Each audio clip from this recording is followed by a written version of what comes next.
After an inconclusive fall election threatened to paralyze Germany's leadership, the renewal of an uncomfortable right-left partnership could herald an end to what analysts had been calling the country's worst post-war political crisis. The center-left Social Democrats abruptly said Friday that they are open to forming a coalition government with Chancellor Angela Merkel's Conservative Party. The Social Democrats, or SPD, had reluctantly joined forces to support the Conservatives to form a majority in parliament during 8 of the last 12 years. Then this fall the SPD steadfastly refused to supply the needed backing for another 4 years under Merkel after suffering another drubbing, its worst result in 70 years, in the national elections on September 24. But the pressure on the SPD and its beleaguered chairman, Martin Schulz, to abandon that firm line grew inexorably this week after Merkel's efforts to forge an unwieldy three-way coalition with two other smaller parties collapsed acrimoniously Sunday. Merkel's failure to find a willing coalition partner raised fears of political turmoil in a country that desperately craves stability. Germany's European Union partners watched in horror as Merkel's power and political career appeared to be eroding in recent weeks at the worst possible moment, when the bloc was increasingly dependent on her sure-handed leadership in the face of Brexit negotiations with Britain over its exit from the EU, the Eurozone debt crisis, and growing transatlantic tensions following President Trump's election.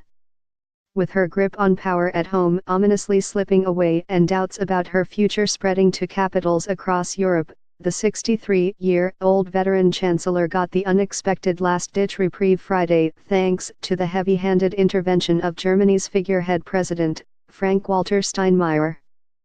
Despite his limited powers as the titular head of state, Steinmeier has been twisting arms behind the scenes all week in a desperate bid to find a way to avoid the time-consuming and destructive process of new elections that would not likely take place in April.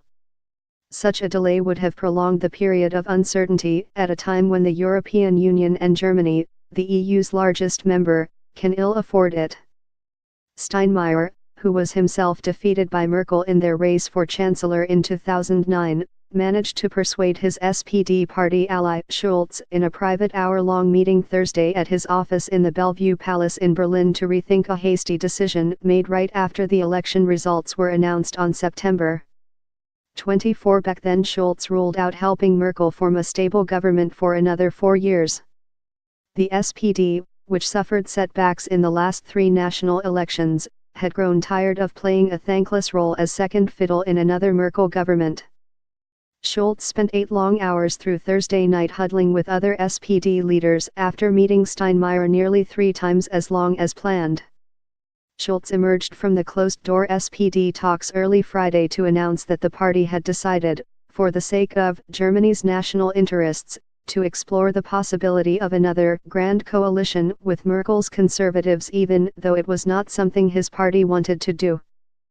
Attempting to save face after long refusing such a course, Schulz added that the party would nevertheless ask its 430,000 grassroots members to vote to approve or reject any detailed coalition agreement that would be hammered out in the next month or two with Merkel's Conservatives.